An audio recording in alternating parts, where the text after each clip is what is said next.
नमस्कार विद्यार्थियों, स्वागत है आपका मयूर नोबेल सीनियर सेकेंडरी स्कूल की ओर से संचालित ऑनलाइन यूट्यूब क्लासेज में। विद्यार्थियों, हम विज्ञान विषय के अंतर्गत आनुवंशिकी पाठ का अध्ययन कर रहे थे, जिसमें हमने पिछले वीडियो में मेंडलवाद के नियमों का अध्ययन किया। मेंडल के द्वारा जो नियम दिए गए थे उनका हमने पूर्व वीडियो में, जो पहले वीडियो बने उसमें हमने अध्ययन किया, तो जिसमें हमने प्रभाविता का नियम, पृथक्करण का नियम का अध्ययन किया था। आज हम उससे आगे की ओर बढ़ते हैं और मेंडलवाद के जो नियम हैं, मेंडल के जो नियम हैं, उसमें जो तीसरा और अंतिम नियम है उसका आज हम अध्ययन करेंगे। तो तीसरे और अंतिम नियम का नाम है स्वतंत्र अपव्यूहन का नियम। ये स्वतंत्र अपव्यूहन का नियम क्या है? तो शब्द से पता चलता है स्वतंत्र यानी कि एक दूसरे से अलग होना। अपव्यूहन का अर्थ है कि इनका गमन, एक पीढ़ी से दूसरी पीढ़ी में गमन। तो ये नियम जो है, यह नियम द्विसंकरण प्रयोग पर आधारित है। द्विसंकरण प्रयोग अर्थात जिसमें दो लक्षणों की वंशागति का अध्ययन एक ही साथ एक ही प्रयोग में किया जाए तो हम उसे कहते हैं द्विसंकरण प्रयोग। तो ये जो नियम है, यह नियम द्विसंकरण प्रयोग पर आधारित है। इस नियम के अनुसार जब दो या दो से अधिक लक्षणों की वंशागति का अध्ययन किया जाता है तो एक लक्षण की वंशागति का प्रभाव दूसरे लक्षण की वंशागति पर नहीं पड़ता। अर्थात लक्षणों का एक पीढ़ी से दूसरी पीढ़ी में होने वाला गमन यह स्वतंत्र रूप से होता है, जिसे हम स्वतंत्र अपव्यूहन का नियम कहते हैं। तो यह नियम मेंडल के द्विसंकरण प्रयोग पर आधारित है। यह नियम किस पर आधारित है? मेंडल के द्विसंकरण प्रयोग पर यह नियम आधारित है। इस नियम के अनुसार जब दो या दो से अधिक लक्षणों की वंशागति का हम अध्ययन एक साथ करते हैं तो एक लक्षण की वंशागति का प्रभाव दूसरे लक्षण की वंशागति पर नहीं पड़ता। अर्थात लक्षणों का पीढ़ी दर पीढ़ी गमन सदैव स्वतंत्र रूप से होता है। तो इस नियम के अनुसार जब हम इसकी परिभाषा को लिखेंगे तो जब दो अथवा दो से अधिक लक्षणों की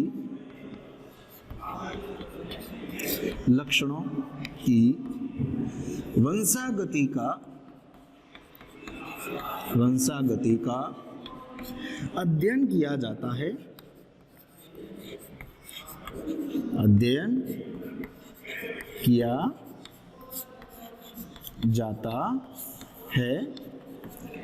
तो एक लक्षण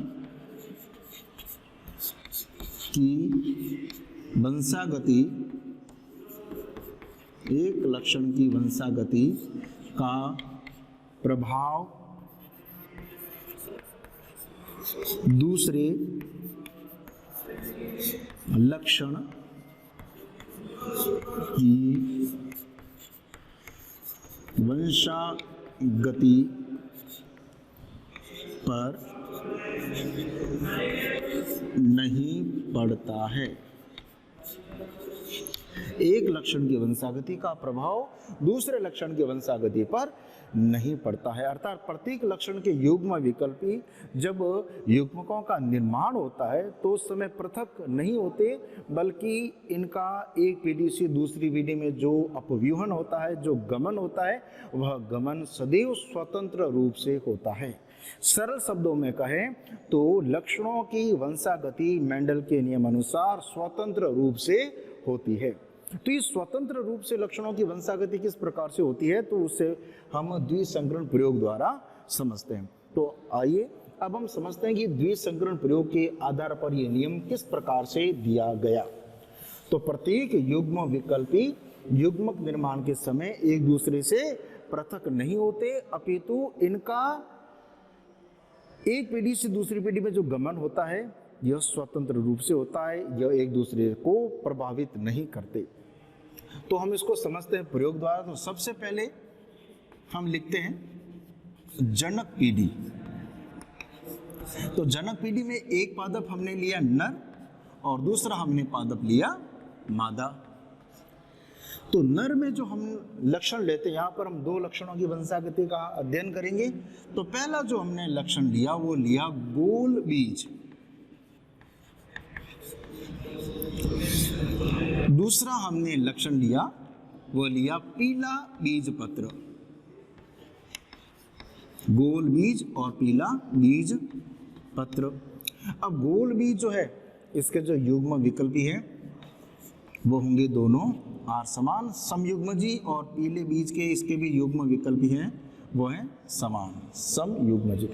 अब इसका जो विपर्यायी लक्षण है बीज का, तो गोल बीज का हो जाएगा झुर्रीदार बीज, विपर्यायी लक्षण,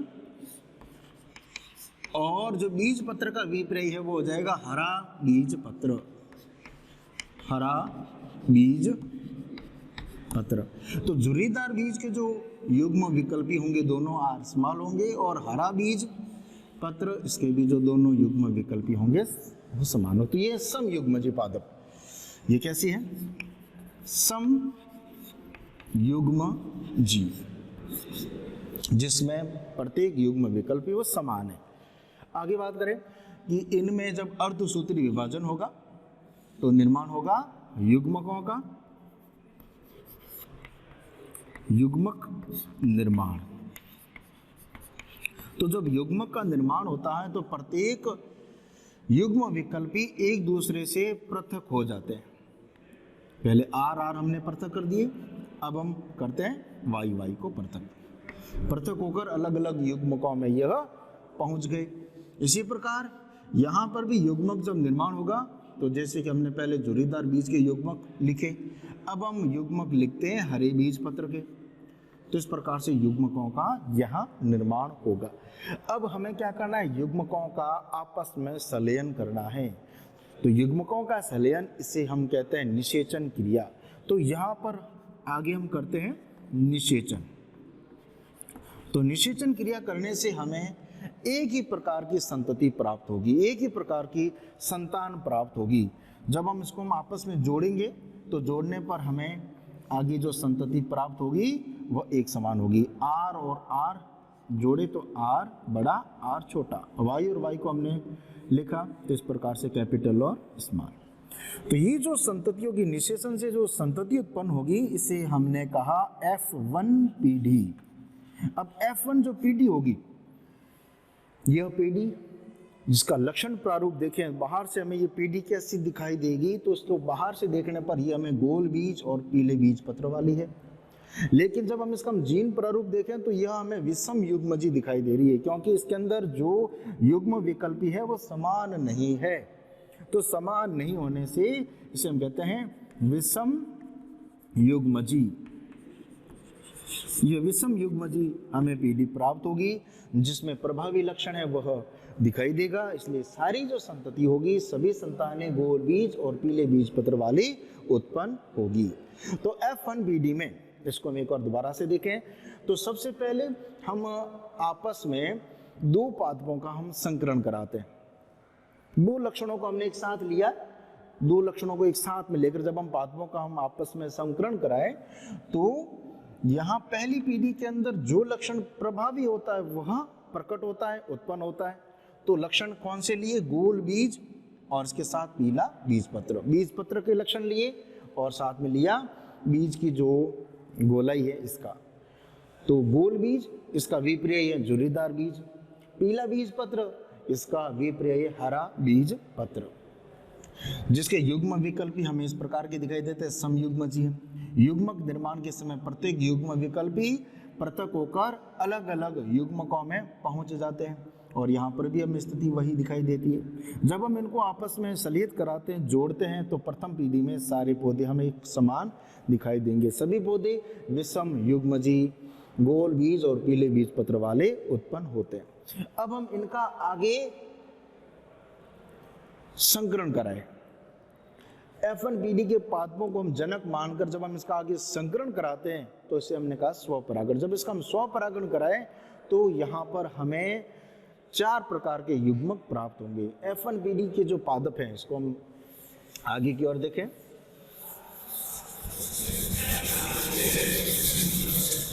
अब F1PD के जो हमें पौधे प्राप्त हुए इस प्रकार से capital R small capital Y और स्मॉल y, यह F1PD के पादप है। अब F1PD के पादपों में जब युग्मक निर्माण होगा तो यहाँ पर हमें 4 प्रकार के युग्मक दिखाई देंगे। तो यहाँ 4 प्रकार के युग्मक बनेंगे।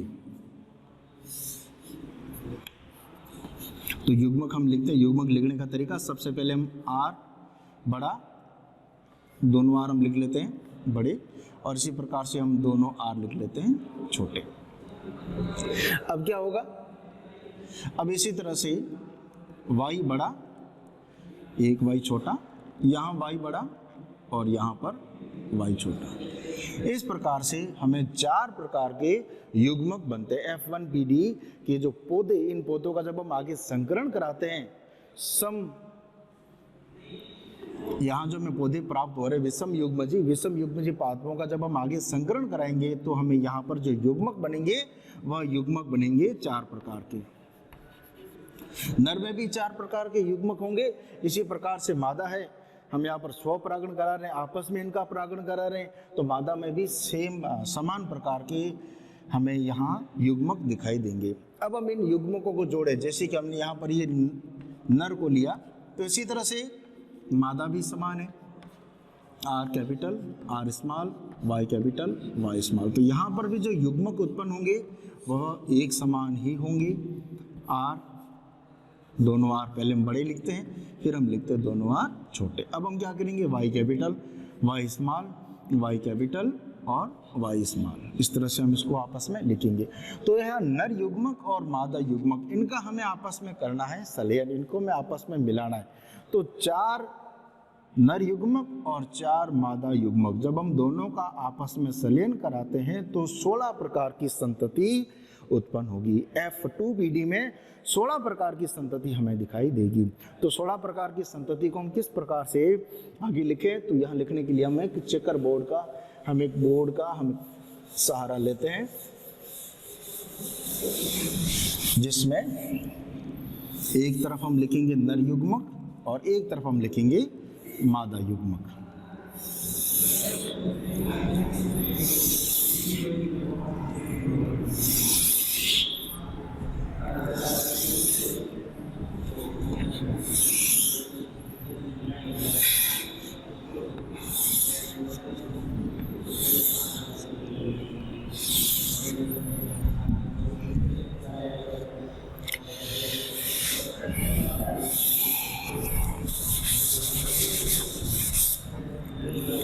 तो एक तरफ हम क्षैतिज दिशा में हम लिख लेते हैं नर युग्मक। नर युग्मक को हमने लिखा बाएं से दाएं, तो लिखेंगे R, पहले हम दोनों R लिख लेते हैं, फिर हम लिखते हैं यहाँ पर Y, तो कैपिटल Y, फिर इसके बाद स्मॉल y, फिर हम लिखेंगे वापस कैपिटल Y, फिर हम लिखेंगे स्मॉल y। तो ये नर युग्मक। अब हम लिखते हैं मादा युग्मक। लिखने का तरीका वही होगा, पहले हम लिखेंगे R, अब हम लिखना है Y को, तो पहले कैपिटल Y, फिर स्मॉल y, फिर हम कैपिटल Y और स्मॉल y। अब हमें क्या करना है, 16 प्रकार की संतति प्राप्त करनी। तो 16 प्रकार की संतति प्राप्त करने के लिए यहाँ नर युग्मक को मादा युग्मक से आपस में हम जोड़ेंगे, इनको हम आपस में मिलाएंगे। तो मिलाते हैं, जो हमें संतति प्राप्त होगी उस संतति को प्रत्येक खाली कॉलम में हम लिखते जाएंगे और इस तरह से हम इस चार्ट को पूरा करेंगे। तो दोनों R हम लिखें, इस R को इस R से मिलाया तो दोनों R बड़े हैं, Y को Y से मिलाया तो दोनों Y एक समान। तो ये हमें पौधा प्राप्त होगा, शुद्ध पौधा होगा, समयुग्मजी होगा। तो समयुग्मजी कैसा होगा, गोल बीज होंगे और इसी तरह से बीज पत्र कैसा होगा, पीला, पीला बीज पत्र वाला पौधा ये उत्पन्न होगा। अब हम इसको आपस में मिलाते हैं, यहाँ पर R और इस R को, R बड़ा है, समयुग्मजी गोल होगा, Y को जब हम मिलाएंगे तो एक Y बड़ा एक Y छोटा, तो विषम युग्मजी ये होगा पीला। तो यहाँ पर होगा पौधा गोल बीज होगा और इसी तरह से पीला बीज पत्र इसमें उत्पन्न होगा। अब हम इसको मिलाते, यहाँ आर बड़ा है फिर आर है छोटा, आर हमने आपस में मिलाया तो ये विषम युग्मजी होगा, गोल बीज है। और इस तरह से हम वाई को मिलाते हैं तो यहाँ पर वाई दोनों ही कैपिटल हैं तो यह हो जाएगा पीला बीज पत्र। अब हम इसको हम आगे मिलाएं, आर बड़ा फिर यहाँ पर आर है छोटा, तो ये विषम युग्मजी गोल होगा, गोल बीज है। अब हम वाई को मिलाते हैं तो यहाँ पर जो बीज पत्र का रंग है वो भी विषम युग्मजी होगा, पीला बीज पत्र।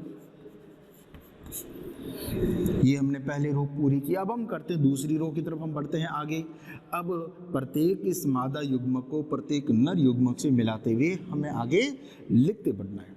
तो आर यहाँ पर जब मिलाएंगे तो दोनों समान है तो गोल बीज होगा, समयुग्मजी है। और बीज पत्र को देखेंगे तो यहाँ पर बड़ा वाई और छोटा वाई, तो यहाँ पर होगा विषम युग्मजी होगा और ये पीला बीज पत्र उत्पन्न होगा।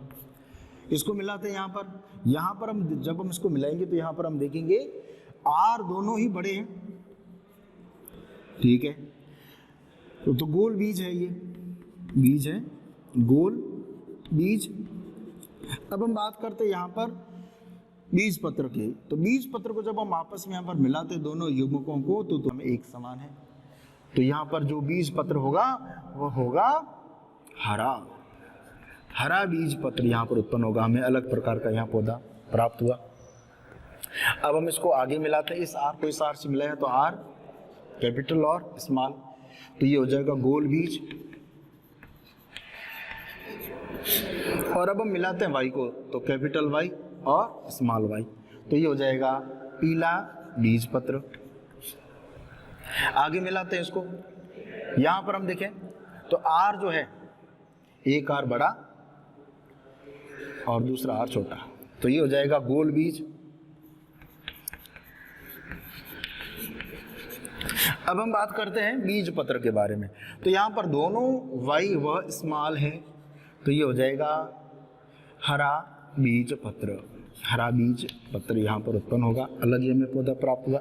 इस तरह से हमने इस दूसरी रो को पूरा किया। अब हम बात करते हैं तीसरी रो की तरफ बढ़ते हैं आगे।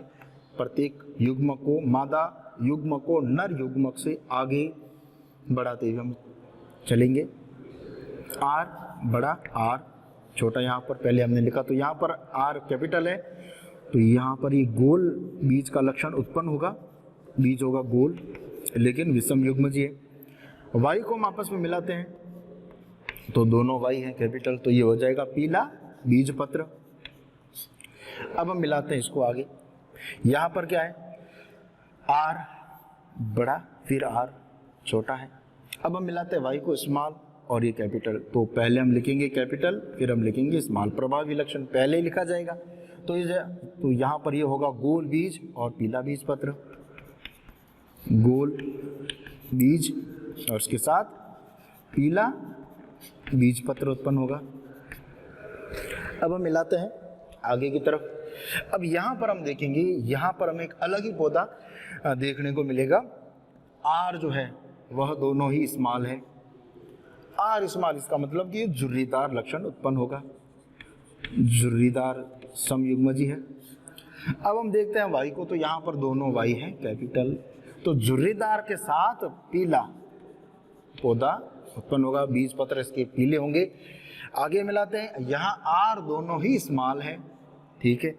वाई में देखें तो यहाँ एक वाई बड़ा है कैपिटल है, प्रभावी है, और दूसरा है अप्रभावी विषम युग्मजी, प्रभावी और अप्रभावी दोनों एक साथ, तो ये हो जाएगा झुर्रीदार, और झुर्रीदार होने के साथ ये हो जाएगा पीला बीज पत्र। अब हम इसको मिलाते हैं, तीसरी रो हमने संपूर्ण की। आगे बात करते हैं आर, इस आर को हम मिलाते हैं नर युग्मक को मादा युग्मक से, तो कैपिटल आर और उसके बाद स्मॉल आर। अब हम बारी है बीज पत्र को मिलाने की, तो कैपिटल वाई इधर है और इधर है स्मॉल वाई, तो यहाँ पौधा हमें प्राप्त होगा गोल बीज, और जो बीज पत्र होगा वो हो जाएगा पीला। आगे मिलाते हैं कैपिटल और इस स्मॉल को, तो कैपिटल और स्मॉल को, तो ये हो जाएगा गोल बीज अब हम मिलाते हैं बीज पत्र को। तो यहाँ बीज पत्र हमें किस प्रकार के दिखाई देंगे? तो यहाँ जो बीज पत्र हैं वहां पर देखें तो दोनों ही स्मॉल है। ये किस प्रकार का हुआ? इसी प्रकार का हुआ। तो हम इसको अलग से थोड़ा डिनोट कर देते हैं, वाई दोनों ही स्मॉल। तो गोल बीज और उसके साथ जो बीज पत्र है वह अप्रभावी है, हरा बीज पत्र। आगे मिलाते हैं यहाँ पर हम देखेंगे, पहले हम मिलाते हैं बीज की गोलाई को। तो यहाँ पर हमें बीज जो है वो झुर्रीदार दिखाई देगा। आर और आर को मिलाया तो झुर्रीदार बीज है। और बीज पत्र को देखेंगे तो यहाँ पर बीज पत्र का रंग कैपिटल वाई को स्मॉल वाई से मिलाते हैं, कैपिटल वाई और स्मॉल वाई। तो ये हो जाएगा आपके पीला बीज पत्र। अब अंत में हमें पौधा कैसा प्राप्त होगा उसको हम देख लेते हैं अंतिम कॉलम को। तो इस आर को इस आर से मिलाया, तो यहाँ पर हम इसको इसी तरह से लिख लेते हैं आर कैपिटल, और दूसरा हमने आर यहाँ पर हम लिख लेते हैं दोनों आर कैपिटल स्मॉल है, दोनों आर स्मॉल छोटे आर हैं। तो ये जो पौधा होगा ये पौधा हो जाएगा आपके झुर्रीदार, ये हो जाएगा पादप झुर्रीदार बीज। और अब हम मिलाते हैं इसके बीज पत्र को। यहाँ पर दोनों ही वाई व एक समान ही है, स्मॉल है। तो यहाँ पर पौधा हमें प्राप्त होगा, हो जाएगा झुर्रीदार बीज है और इसके साथ हरा बीज पत्र हमें प्राप्त होगा। इस प्रकार से करीब 16 संतति हमें प्राप्त होगी। अब हम इसका जो 16 संतति प्राप्त हुई, जब हम इसका आगे विश्लेषण करें, देखें कि इसके अंदर कितने लक्षण वह हमें दिखाई दे रहे हैं। तो यहाँ जो लक्षण अनुपात जो होगा 16 में, जब हम इसका लक्षण अनुपात ज्ञात करेंगे तो लक्षण अनुपात देखें तो सबसे पहले लक्षण अनुपात ज्ञात करें इसका। तो गोल बीज जिसमें बीज है उसकी आकृति गोल, और इसके साथ जो लक्षण है वो है पीला बीज पत्र, पीला बीज पत्र। अब इस प्रकार की हमें संतति जो बाहर से दिखाई दे, जिनका बीज वह गोल है और बीज पत्र का रंग पीला है, अर्थात जिसमें आर कैपिटल और वाई कैपिटल दो लक्षण मौजूद है, वो पौधे कितने देखें तो पहला 1 2 3 4 5 6 7 8 और 9 पादप ऐसे हैं जिनमें यह लक्षण पाया जाता है। आगे बात करें, गोल बीज है, गोल बीज, लेकिन उनके बीज पत्र का जो रंग है वो रंग है हरा बीज पत्र, हरा बीज पत्र अर्थात जिसमें स्मॉल वाई है। तो गोल बीज है एक, दूसरा जिसमें हरा बीज पत्र भी है, तो 1 2 और 3, तो 3 पादप हमें इस प्रकार के दिखाई देंगे। आगे बात करते हैं कि बीज जो है वो है झुर्रीदार,